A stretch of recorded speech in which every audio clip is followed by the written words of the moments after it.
Guys, कैसे हैं आप सब लोग। आई एम सी एस कशिश रचवानी और गाइस मैं अपने इस चैनल पे आप लोगों के लिए 12th क्लास की पूरी बिजनेस स्टडीज कवर करा रही हूँ। साथ ही में मैं पास्ट ईयर एग्जामिनेशंस क्वेश्चन करा रही हूँ, जिसमें मैं आप लोग को ये प्रोवाइड कराऊंगी कि किस तरीके से आंसरिंग देनी चाहिए, क्योंकि डायरेक्ट पेपर तो आता नहीं है, पेपर पूरा इनडायरेक्ट आता है।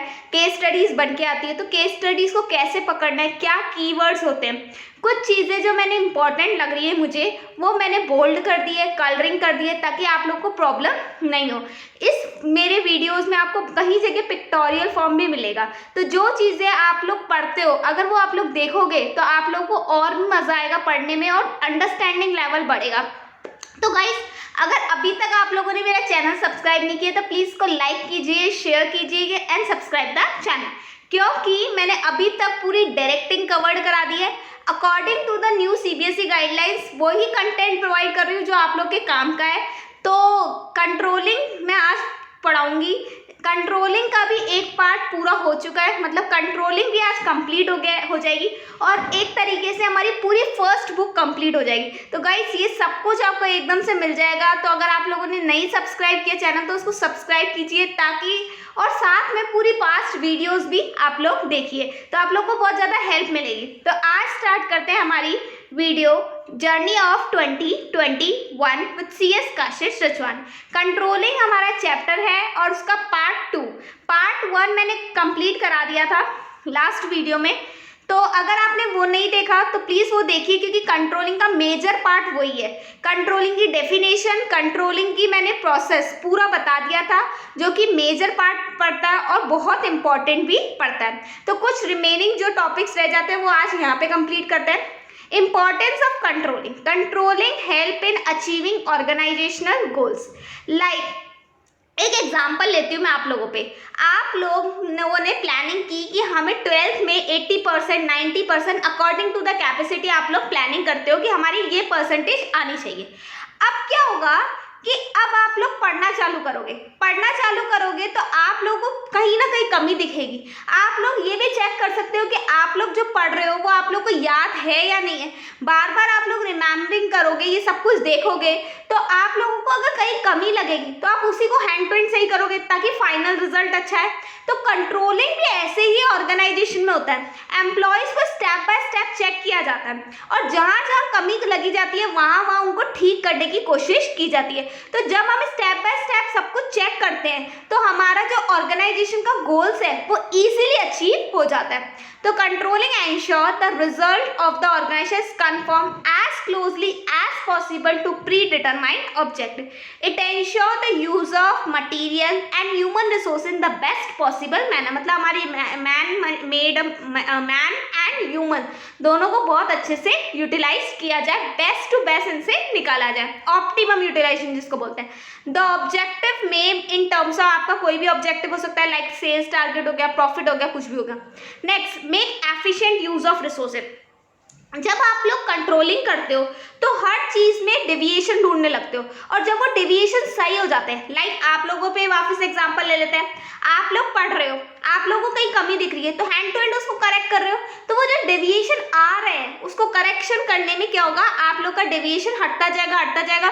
तो आपके जो रिसोर्सेज है, लाइक टाइम, मनी और जो भी आप लोग रिसोर्सेज यूज कर रहे हो, बुक्स वगैरह यूज कर रहे हो, जो भी आप टीचर से पढ़ रहे हो या जो भी वीडियोस आप लोग देख रहे हो, वो सब कुछ बेस्ट टू बेस्ट यूटिलाइज कर सकते हो। तो एफिशिएंट यूज ऑफ रिसोर्सेज। तो ऐसे ही ऑर्गेनाइजेशन में भी अगर एम्प्लॉयज को हम लोग टाइम टू टाइम कंट्रोल कर सकेंगे तो हम अपने मटीरियल और मैन को एफिशिएंटली यूटिलाइज कर सकें। तो controlling make optimum utilisation of resources by reducing wastage. Wasteful activities हटाओ, लाइक टाइम बचाओ, मोशन स्टडी पढ़ा था ना, अननेसेसरी मूवमेंट नहीं होने चाहिए, and spoilage of resources and ensure that all the activities achieved as per the plans and norms set by the organization। मतलब according to the planning ही हमें काम करना है। Next, ensure order and discipline। जब हम लोग कंट्रोलिंग करते हैं तो क्या होता है, हम लोग एक स्टेप बाय स्टेप चलते हैं, एक पॉलिसीज बनाते हैं, एक ऑर्डर बनाते हैं। तो एक स्टेप बाय स्टेप चलना मतलब ऑर्डर हो गया, और पॉलिसीज वगैरह बनाते हैं, रूल्स बनाते हैं, दैट इज डिसिप्लिन से काम करना, क्योंकि हमें पता है कि एक इंसान को यही काम करना है तो वो वही काम करेगा, और इससे क्या होगा, जो हमारा जो काम होगा वो अच्छा होगा और हर चीज़ ऑर्डर एंड डिसिप्लिन के हिसाब से होगी। In atmosphere of order and discipline employee aware, पता रहेगा उनको, of duties and standard against which performance will be जज, जिनके बिहाफ पे उनकी परफॉर्मेंस जज की जाएगी। Predetermined standard enable an employee to work according to the proper schedule, जैसे स्केड्यूल बनाए उसी हिसाब से उनको काम करना है। Next, improve employee morale. Like एक एग्जाम्पल लेती हूँ, आप लोगों में से कई बच्चे ऐसे हैं जिनको बीएसटी पढ़ने में बिल्कुल मज़ा नहीं आ रहा, उनको बीएसटी बड़ी बोरिंग लगती है या फिर सारे पॉइंट्स मिक्सअप होते हैं, तो वो बीएसटी में शुरू से ध्यान नहीं देते, बोलते हैं लास्ट में पढ़ लेंगे, लास्ट में पढ़ लेंगे, लास्ट में पढ़ लेंगे। अब ऐसे में क्या होता है, उनके मार्क्स गंदे आते हैं, वो ढंग से केस स्टडी सॉल्व नहीं कर पाते, तो ऐसे में उनकी टीचर्स उनको डांटती है, मार्क्स गंदे आएंगे तो पेरेंट्स डांटेंगे, ट्यूशन जाएंगे तो वहाँ डांट पड़ेगी और खुद से भी इरिटेशन होने लगती है। तो ऐसे में आपका जो मोराइल है वो डाउन होता जाता है। फिर आप एक बार सोचते हो कि नहीं हमें बीएसटी पढ़नी है, पढ़ते हो, केस स्टडी सॉल्व करते हो, फिर क्वेश्चन अच्छे से होने लगते हैं, एग्जाम में भी अच्छे मार्क्स आते हैं, तो अपने आप ही क्या हुआ, जब आप काम करने लग गए, स्टेप बाय स्टेप आपने अपनी कंट्रोलिंग की, तो आपका रिजल्ट अच्छा आया, रिजल्ट अच्छा आया तो मोराइल अपने आप ही इंक्रीज हो गया। ऐसे ही क्या होता है, ऑर्गेनाइजेशन लेवल पे एम्प्लॉयज को बार बार कंट्रोल किया जाता है। जब कंट्रोल करेंगे तो काम अच्छे से करेंगे, काम अच्छे से करेंगे तो मैनेजर उनको अप्रिशिएट करेगा, अप्रिशिएट करेगा तो क्या होगा, उनका मोराइल अपने आप ही इंक्रीज हो जाएगा। तो controlling create an atmosphere order और डिसिप्लिन, ऊपर पढ़ के आते हैं डिसिप्लिन का बनाए, इससे क्या होगा, एम्प्लॉय का मोरल बढ़ेगा, मोराइल बढ़ेगा। Evaluation of performance against predetermined standard induce employee to do the work in the proper manner, मतलब पूरे प्रॉपर तरीके से ही हमें काम करना है। Facilitates coordination in action, controlling में क्या होता है, सबका काम बटा होता है। अगर हम लोगों ने पहले से ऑर्डर और डिसिप्लिन बना रखे हैं तो सबका काम बटा होता है। अब सबका काम बटा होता है और सब कुछ चेकिंग हो रही है तो क्या होता है, सब अपना काम प्रॉपरली करते हैं और वो सारा काम इकट्ठा होता है, that is facilitate coordination in action. Controlling facilitates coordination by keeping all the activities and effort directed toward achievement of organisational goals, मतलब हमें ऑर्गेनाइजेशन के गोल्स के हिसाब से काम करना है।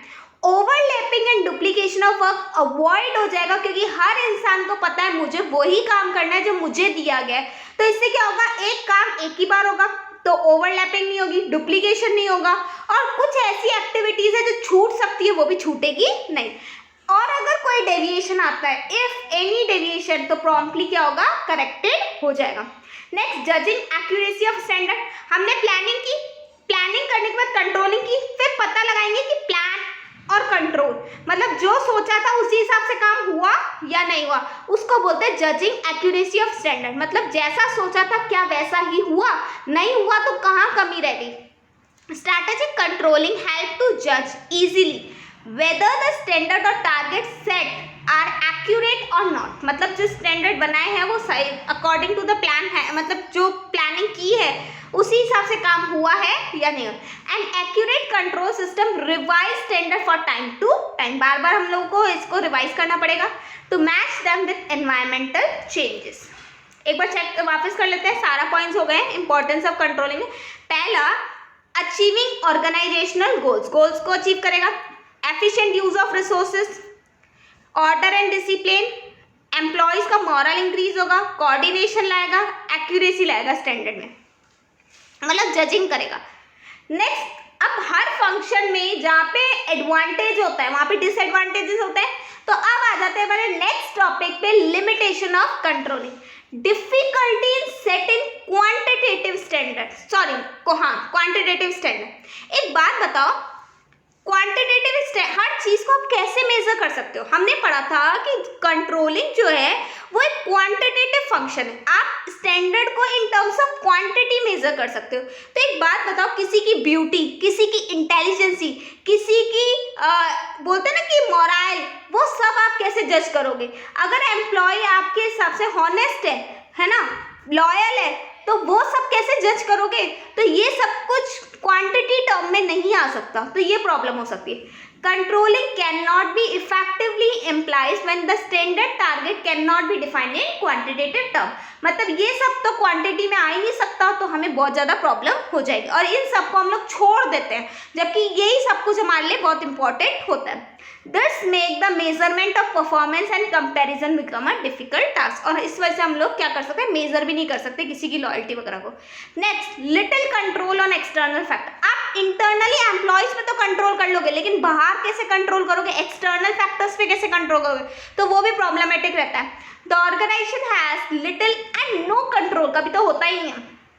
कोरोना वायरस आ गया, कंपनी ने सोचा था कि काम करना है, बहुत सारा टारगेट बनाना है। इस साल सोचा था कि हमारी जो जीडीपी है वो बढ़ेगी, क्योंकि इंडिया की जीडीपी काफी टाइम से गिर रही है, तो हमने सोचा बढ़ेगी। अब एकदम से कोरोना वायरस आ गया, तो क्या इस पे कंट्रोल है क्या हमारा, तो हमारा कई चीजों पे कंट्रोल नहीं है, तो उसको कैसे कंट्रोल करोगे। तो ऑर्गेनाइजेशन का भी little no control on external factors such as political, social, legal, economic. Changes in any external factor may affect the implication of controlling। अगर कुछ चेंज होता है तो इससे क्या होगा, अपना हमारे मतलब इंटरनली फर्क पड़ेगा। कोरोना वायरस आया तो कंपनीज को इंटरनली फर्क पड़ा या नहीं पड़ा। अब कंपनीज चाह के भी कैसे कंट्रोल करेगी इसको। रेजिस्टेंस फ्रॉम एम्प्लॉय, कई बार एम्प्लॉयज काम करने से मना करते हैं, कई बार कोई नई चीज आती है कंट्रोलिंग करने के लिए, वो चीज मना कर देते हैं। कई बार एम्प्लॉय का एटीट्यूड चेंज हो जाता है कि हम पे कंट्रोल किया जा रहा है, हमारे पे ट्रस्ट नहीं है, वो सब कुछ होता है। When employee resist the control impose by the organisation which adversely affect the organisation. Costly भी पड़ता है, क्योंकि अगर आप कंट्रोलिंग कर रहे हो तो आपको एक्सपर्ट की एडवाइस चाहिए, आपको बहुत सारे इंस्ट्रूमेंट्स चाहिए, लाइक सीसीटीवी कैमरा लगवाने पड़ते हैं, बहुत सारी चीजें होती है। तो lot of expenditure, time, effort in controlling which is costly affairs.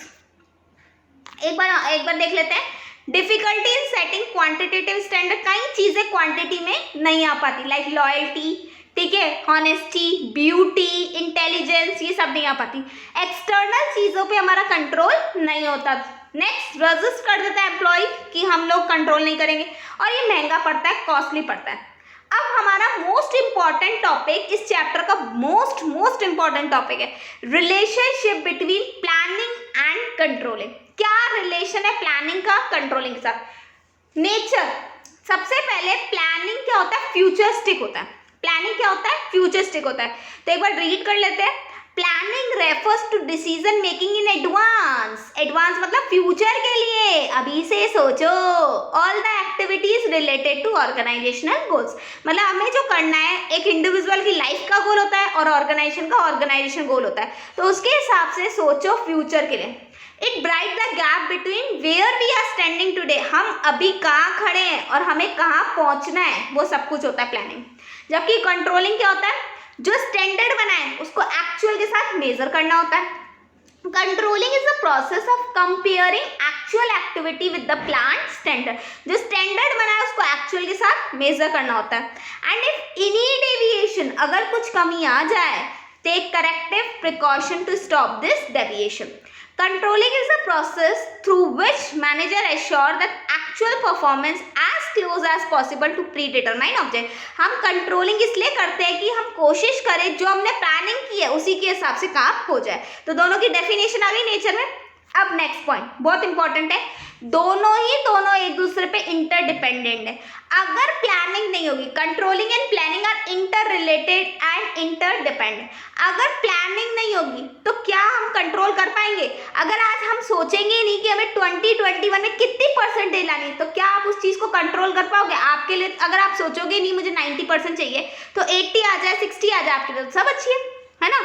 तो हम लोगों ने स्टैंडर्ड ही नहीं बनाए तो कंट्रोलिंग नहीं होगी, और अगर स्टैंडर्ड बना लिए कंट्रोल नहीं किया तो भी बेकार है। मतलब बिना प्लानिंग के कंट्रोलिंग बेकार है, बिना कंट्रोलिंग के प्लानिंग बेकार है। Both are they are inter related. Without planning there is no basis for control, base ही नहीं बनेगा ना कंट्रोल के लिए। Controlling activities and without effective controlling plan activities can not be implement properly. जो हमने प्लानिंग की थी वो प्रॉपरली इम्प्लीमेंट हुई नहीं। अगर हम लोगों ने कंट्रोल नहीं किया तो प्लानिंग का भी कोई काम नहीं रहेगा। Plan activity can not be implement properly and there can not be improve in future plan. और हम लोग उसमें कुछ भी इम्प्रूवमेंट नहीं ला सकते। मतलब अगर हम कंट्रोल ही नहीं करेंगे तो हमें कैसे पता चलेगा कि डेविएशन आया या नहीं आया, और उस चीज़ को हम लोग फ्यूचर में सही नहीं कर पाएंगे। In the absence of plan it is not possible to measure and assess performance. मतलब अगर प्लान नहीं होगा, स्टैंडर्ड ही नहीं होंगे, तो क्या हम अपनी परफॉर्मेंस को मेजर कर पाएंगे, कंट्रोल कर पाएंगे? नहीं कर पाएंगे। With whether performance is good और बैड, चाहे परफॉर्मेंस अच्छी हो चाहे बुरी हो, it can not be determined without specific standard. अगर स्टैंडर्ड नहीं होगा तो हमें पता ही नहीं चलेगा। Similarly in the absence of controlling no purpose for planning. मतलब अगर आप लोगों ने कंट्रोल नहीं किया, सोच तो लिया 90% ला रहा हो, काम ही नहीं कर रहे हो, पढ़ ही नहीं रहे हो, कोरोना वायरस लेके बैठ गए हो, तो मतलब ही नहीं है। Both are forward as well as backward looking. मतलब प्लानिंग फ्यूचरिस्टिक होती है, वो हमने पढ़ा। प्लानिंग फ्यूचर के लिए सोचती है, लेकिन प्लानिंग बनती कैसे? पास्ट परफॉर्मेंस को देख के। प्लानिंग सोचती फ्यूचर के लिए, लेकिन बनती कैसे? पास्ट परफॉर्मेंस को देख के। तो प्लानिंग क्या हुई? फॉरवर्ड लुकिंग भी हुई और बैकवर्ड लुकिंग भी हुई, जबकि कंट्रोलिंग बैकवर्ड लुकिंग हुई, क्योंकि कंट्रोलिंग पास्ट को देख के चेक किया जाता है, कंट्रोलिंग पास्ट को देख के चेक किया जाता है, लेकिन ये चीजें फ्यूचर में रिपीट ना हो वो भी चेक की जाती है। तो मतलब दोनों ही बैकवर्ड है और दोनों ही फॉरवर्ड भी है। Planning is forward looking as it prepare for future के लिए बनती है। It involve looking in advance, making policy for maximum utilisation of resources in future. Controlling is also forward looking because it is not end only by comparing actual activity with standard। मतलब सिर्फ यहीं पे काम नहीं खत्म होता आपका कि आपने कंपेयर कर दिया। And if any deviation taking corrective measures, so deviation will not occur in future। वही काम दोबारा फ्यूचर में ना हो उसकी भी कोशिश की जाए। Planning backward looking, planning is backward as planning is guided for past problem and feedback report of control। मतलब पिछले से देख के तो बनेगी। Controlling is backward looking because manager is guided to previous year. मतलब पीछे से ही तो गाइड होता है, पीछे चीजों को ही तो चेक करता है। Performance to find out deviation from standard को ही तो चेक करके ही कंट्रोलिंग होती है। तो एक बार तीनों पॉइंट देख लेते हैं। नेचर एंड कॉन्सेप्ट में दोनों की डेफिनेशन आ गई। नेक्स्ट, दोनों एक दूसरे पे डिपेंड है, बिना प्लानिंग के कंट्रोलिंग आदि है और बिना कंट्रोलिंग के प्लानिंग आधा है। ठीक है। Next, both are forward looking as well as backward looking. तो गाइस आज की वीडियो यहीं पे क्लोज करते हैं। गाइस अगर आप लोगों को मेरी वीडियो अच्छी लगी तो प्लीज़ अपने फ्रेंड्स को भी रिकमेंड करना, क्योंकि ये बहुत काम आएगी उनके भी। तो अगर आपने अभी तक मेरा चैनल सब्सक्राइब भी नहीं किया तो उसको प्लीज़ लाइक कीजिए, शेयर कीजिए and subscribe the channel. Thank you.